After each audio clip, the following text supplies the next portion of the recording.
저는 노인 위생과 노화를 연구한 지 30년 된 박사 장민호입니다.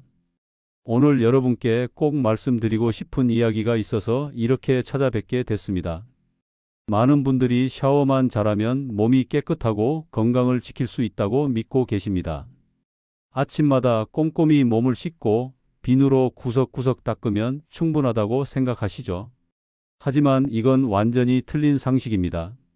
우리가 매일 씻어도 소홀히 하는 작은 부위들이 사실은 만성 염증과 노화의 근본 원인이 되고 있습니다. 제가 30년간 현장에서 연구하면서 확인한 바로는 이런 사각지대들이 결국 우리의 수명과 독립성까지 좌우하는 핵심 포인트가 되더라고요. 특히 60대 이후에는 신체 기능이 자연스럽게 변화하면서 이런 부위들의 위생 관리가 더욱 중요해집니다. 면역력도 예전 같지 않고 피부도 얇아지고 회복력도 떨어지는 시기잖아요. 그런데 정작 이런 중요한 부위들은 제대로 관리하지 못하고 있는 게 현실입니다. 오늘 제가 말씀드릴 5가지 부위는 단순히 청결 문제가 아닙니다. 이 부위들을 제대로 관리하지 않으면 세균 감염, 만성 염증, 심지어 활동성 저하까지 이어질 수 있어요. 반대로 올바르게 관리하면 건강한 노년을 보내는 데 큰 도움이 됩니다. 제가 연구 현장에서 만난 많은 분들이 이런 작은 변화만으로도 놀라운 개선을 경험하셨거든요. 원인을 알 수 없던 불편함들이 사라지고 활력도 되찾으셨어요. 여러분은 이런 이야기 처음 들어보시나요? 댓글로 알려주세요. 저는 연구 현장에서 늘 비슷한 사례를 접하게 됩니다. 제 지인 중 72세 김영자님 이야기를 들려드릴게요. 이분은 정말 깔끔한 분이셨어요. 매일 아침마다 꼼꼼히 샤워를 하시고 저녁에도 발까지 깨끗이 씻으시는 분이었습니다. 그런데도 계속 원인을 알 수 없는 냄새 때문에 고민이 많으셨어요. 외출할 때도 자신이 없어 하시고 사람들과 가까이 앉는 것도 꺼려 하셨거든요. 게다가 이유 모를 피로감도 계속 느끼셨고요. 영자님은 여러 곳을 다니시며 상담도 받아보셨지만 특별한 원인을 찾지 못했습니다. 혈액 검사도 정상이고 다른 검사 결과도 큰 문제가 없다는 거였어요. 그래서 더 답답해 하셨죠. 그러던 중 저와 만날 기회가 있었고 일상생활 습관에 대해 자세히 이야기를 나눠봤습니다. 그때 발견한 것이 바로 영자님이 놓치고 있던 몇 가지 작은 부위들이었어요. 샤워는 열심히 하셨지만 정작 세균이 잘 쌓이는 사각지대들은 제대로 관리하지 못하고 계셨던 거죠.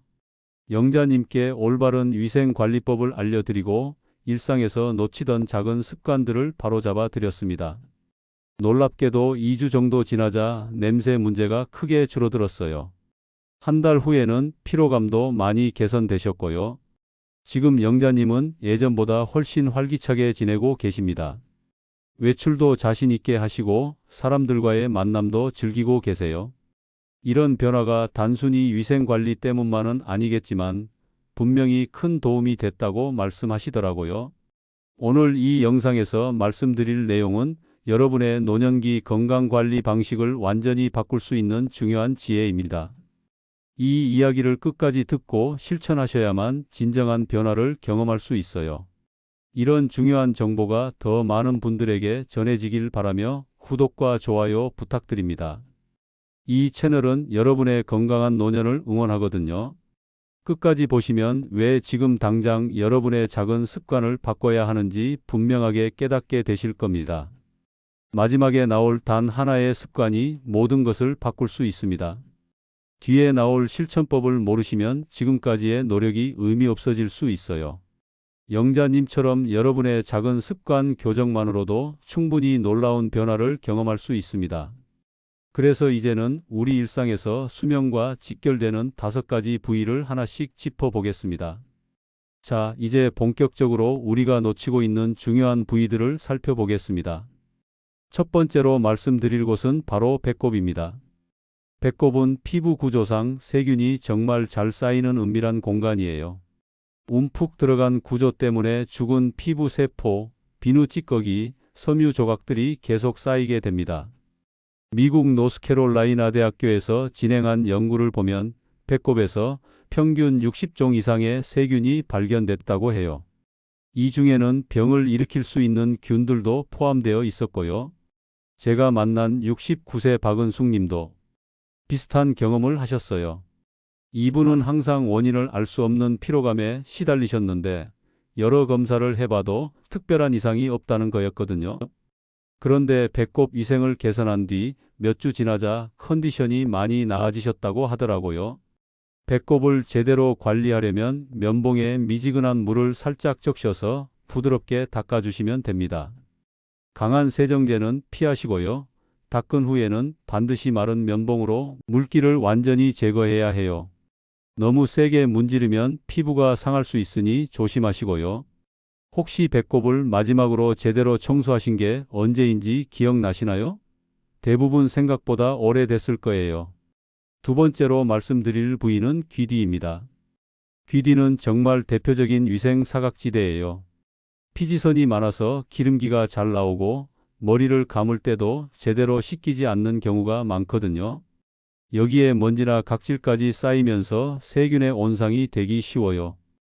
한국노인학회에서 발표한 보고서를 보면 귀 뒤 습진이나 염증이 65세 이상에서 상당히 흔하게 발생한다고 나와 있어요. 이런 염증이 만성화되면 두통이나 목 결림 같은 증상으로 이어질 수도 있고요. 75세 최동성님 경우를 말씀드리면 이분은 오랫동안 반복되는 두통 때문에 고생하셨어요. 여러 방법을 시도해봐도 별다른 효과를 보지 못하셨는데 귀 뒤를 꾸준히 깨끗하게 관리하면서 두통 빈도가 많이 줄어들었다고 하시더라고요. 귀 뒤를 관리할 때는 샤워하시면서 부드러운 수건이나 손으로 귀 뒤 주름 부분을 꼼꼼히 닦아주세요. 특히 귀와 목이 만나는 부분에 주의를 기울이시고요. 씻은 후에는 완전히 말려주는 것이 중요해요. 습기가 남아있으면 오히려 세균이 더 잘 번식할 수 있거든요. 다만 면봉으로 귀 안쪽까지 파려고 하시면 안 되고요. 과도하게 긁는 것도 피하셔야 해요. 귀 뒤 청소를 따로 해주시는 분이 계신가요? 아마 많지 않으실 거예요. 세 번째는 겨드랑이입니다. 겨드랑이는 단순히 냄새가 나는 부위가 아니라 우리 몸의 면역 기능과 직접 연결되는 중요한 곳이에요. 림프절이 집중되어 있어서 면역계의 핵심 역할을 하거든요.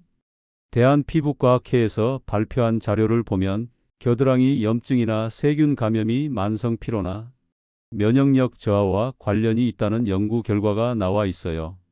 특히 노년기에는 림프 순환이 원활하지 않아서 더욱 주의가 필요하고요.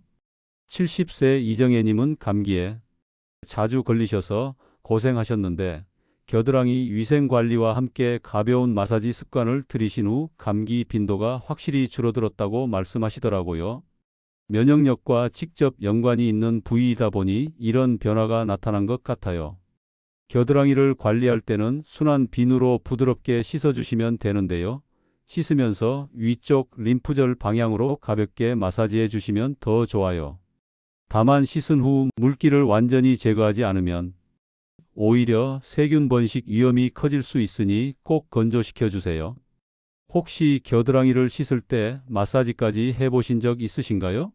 생각보다 림프 순환에 도움이 많이 돼요. 네 번째는 사타구니 부위입니다. 이 부위는 노년기에 특히 습기가 잘 차고 염증이 자주 생기는 곳이에요. 피부가 접히는 부분이다 보니 마찰도 많고 통풍도 잘 안 되거든요. 여기에 나이가 들면서 피부가 얇아지고 예민해지니까 더 문제가 되는 거죠. 국내 노인복지연구기관에서 발표한 자료를 보면 사타구니 피부염이나 감염이 있을 때 활동성이 30% 이상 떨어진다는 결과가 나왔어요. 불편하다 보니 자연스럽게 움직임도 줄어들고 그러면 또 다른 건강 문제로 이어질 수 있는 거죠. 김철수 74세님도 사타구니 불편감 때문에 걷기가 힘드셨다고 해요. 산책도 자주 못하시고 계단 오르내리기도 어려워하셨는데 위생 관리를 철저히 하신 후 통증이나 불편감이 크게 줄어들었다고 하시더라고요. 사타구니 부위는 pH 균형이 맞는 순한 비누로 꼼꼼히 씻어주시고 개인 전용 수건으로 완전히 말려주셔야 해요. 특히 접히는 부분까지 신경 써서 건조시키시고요. 씻은 후에는 통풍이 잘 되는 편안한 속옷을 입으시는 것도 중요해요. 혹시 사타구니 불편감 때문에 걷는 게 힘드셨던 적 있으신가요? 이런 문제는 방치하면 점점 악화될 수 있어요. 다섯 번째는 발입니다. 발은 우리의 독립성과 직접 연결된 정말 중요한 부위예요. 발 건강이 나빠지면 거동이 불편해지고 결국 삶의 질이 크게 떨어지거든요. 일본 노인건강학회에서 발표한 연구를 보면 발 위생 상태가 좋지 않을 때 낙상 위험이 3배나 높아진다는 결과가 나왔어요. 발가락 사이 감염이나 발톱 문제, 발뒤꿈치 갈라짐 같은 것들이 결국 균형 감각이나 보행 능력에 영향을 주는 거죠. 오미정 73세님은 발냄새 때문에 외출을 정말 꺼려 하셨어요. 사람들과 만나는 것도 부담스러워 하시고 실내에서 신발을 벗는 것도 민망해 하셨거든요. 그런데 발 관리법을 제대로 익히신 후 냄새 문제가 해결되면서 자신감을 완전히 되찾으셨어요. 발을 관리할 때는 발가락 사이사이까지 비누를 이용해서 꼼꼼히 씻어주세요. 특히 새끼발가락 옆 부분까지 놓치지 마시고요.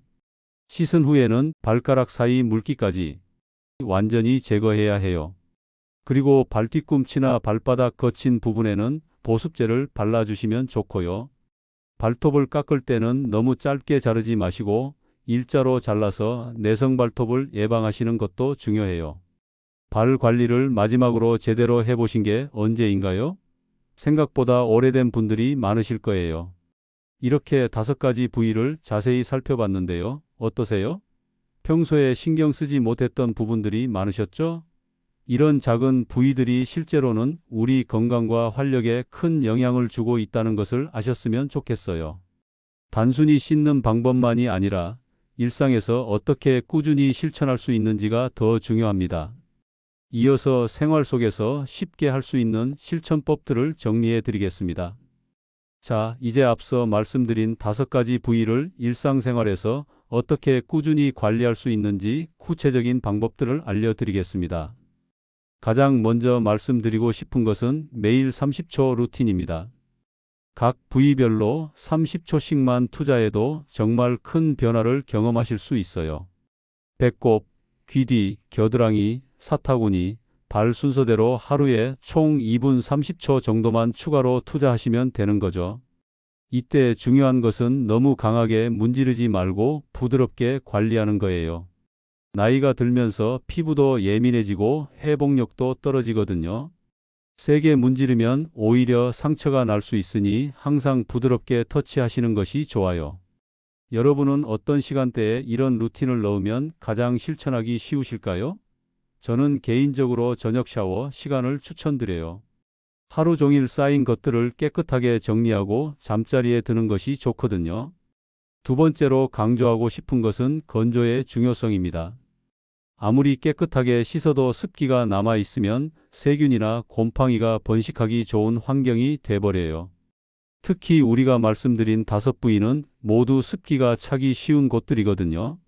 씻은 후에는 반드시 깨끗한 수건으로 완전히 건조시켜 주세요. 이때 수건은 개인별로 따로 쓰시는 것이 훨씬 위생적이에요. 가족끼리 수건을 함께 쓰시면 세균이 옮겨갈 수 있거든요. 혹시 지금 수건을 가족과 함께 쓰고 계신가요? 그렇다면 개인용 수건을 따로 준비해서 사용하시는 것을 추천드려요. 특히 발 전용 수건은 꼭 따로 두시는 것이 좋고요. 세 번째는 통풍과 의복 선택에 관한 내용입니다. 옷 선택도 위생 관리에 정말 중요한 역할을 해요. 합성 섬유보다는 면 소재가 습기 조절에 훨씬 좋거든요. 특히 속옷은 통풍이 잘 되고 흡수력이 좋은 천연 소재를 선택하시는 것이 좋아요. 너무 꽉 끼는 옷은 피하시고요. 특히 사타구니나 겨드랑이 부분이 답답하지 않은 편안한 옷을 입으시는 것이 중요해요. 집에서는 가능하면 여유 있고 통풍이 잘 되는 옷을 착용해 주세요. 평소에 어떤 옷감을 가장 많이 입으시나요? 만약 합성 섬유 위주로 입고 계시다면 면 소재 옷을 몇 벌 추가로 준비해 보시는 것도 좋을 것 같아요. 네 번째는 주 1회 셀프 점검 시간을 갖는 것입니다. 작은 변화라도 빨리 발견하면 큰 문제로 번지기 전에 막을 수 있어요. 거울을 활용해서 우리가 말씀드린 5부위의 피부 상태를 주기적으로 확인해 보세요. 빨갛게 된 부분은 없는지, 상처나 분비물은 없는지, 평소와 다른 냄새는 나지 않는지 이런 것들을 체크해 보시는 거예요.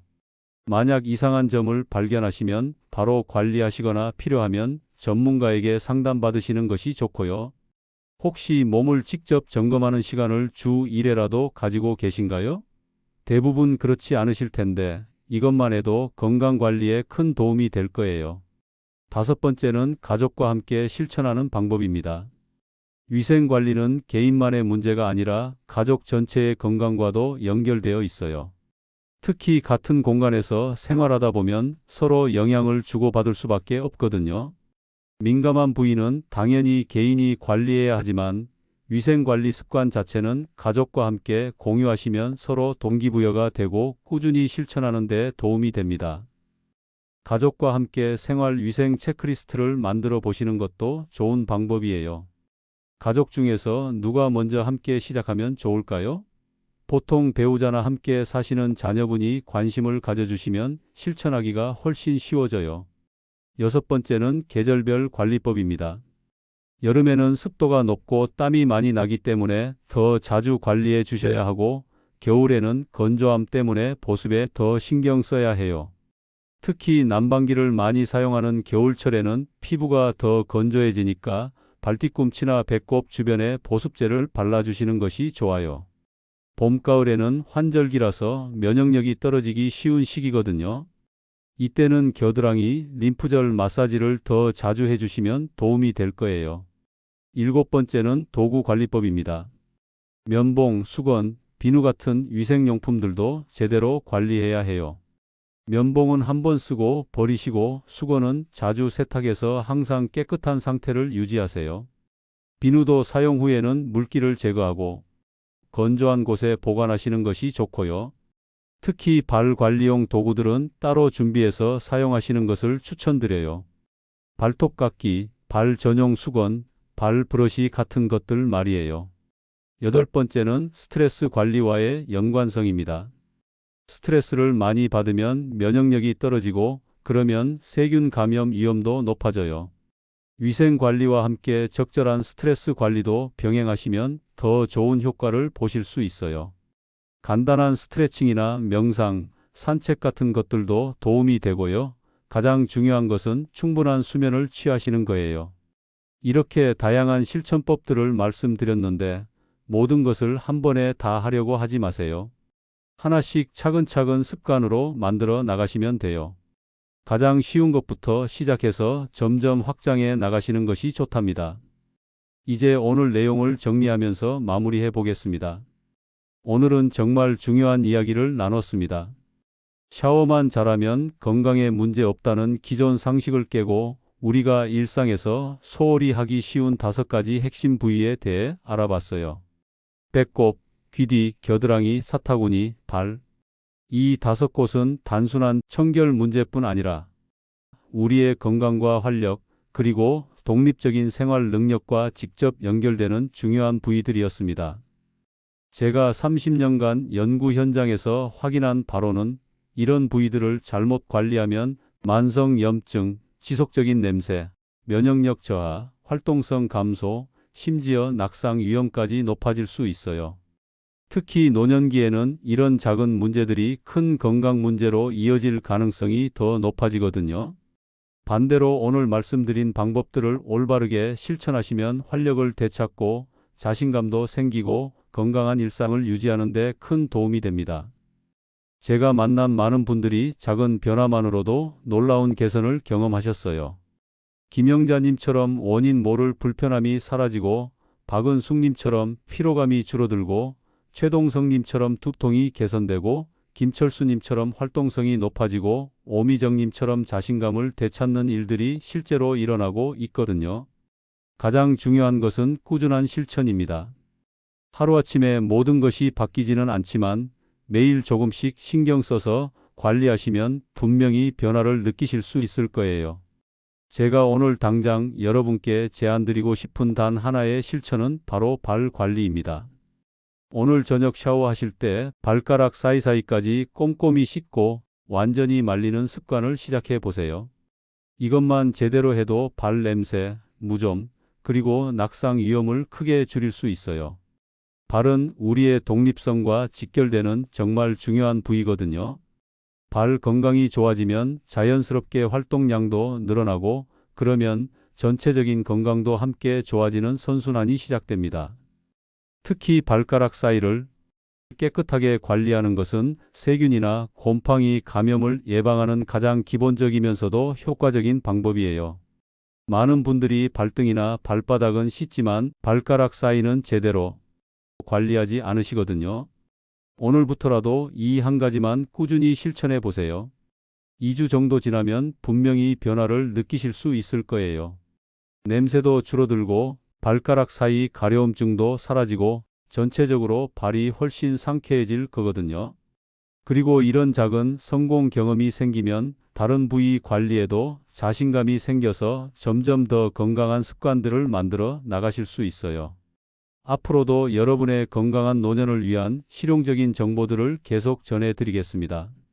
다음 영상에서는 오늘 말씀드린 위생 관리와 함께 실천하면 더 좋은 면역력 관리법에 대해 알려드릴 예정이에요. 특히 겨드랑이, 림프절 마사지와 연결되는 전신 림프순환 개선법, 그리고 노년기에 꼭 알아둬야 할 면역력 강화 생활 습관들을 구체적으로 다뤄보겠습니다. 제가 연구 현장에서 확인한 검증된 방법들만 골라서 여러분께 전해드릴 테니까 기대해 주세요. 건강한 노년은 작은 습관의 변화에서 시작됩니다. 오늘 내용 중에서 가장 공감되셨던 부분은 무엇인가요? 또 어떤 부위 관리가 가장 시급하다고 느끼셨는지 댓글로 나눠주시면 정말 감사하겠습니다. 여러분의 이야기를 들으면 다음 영상 준비에도 큰 도움이 되거든요.